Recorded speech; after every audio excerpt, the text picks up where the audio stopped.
వృక్షములను వాటి ఫలములను వారికి ఆహారం అగునట్లుగా సృజించాడు. కానీ తినకూడని పండ్లను ఎందుకు సృజించాను?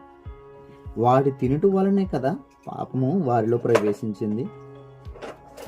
మరి ఎందుకు వాటిని సృజించాల్సిన అవసరం వచ్చింది? ద్వితీయోపదేశ కాండము 13వ అధ్యాయము 3వ వచనం ఇలా తెలియపరుస్తుంది.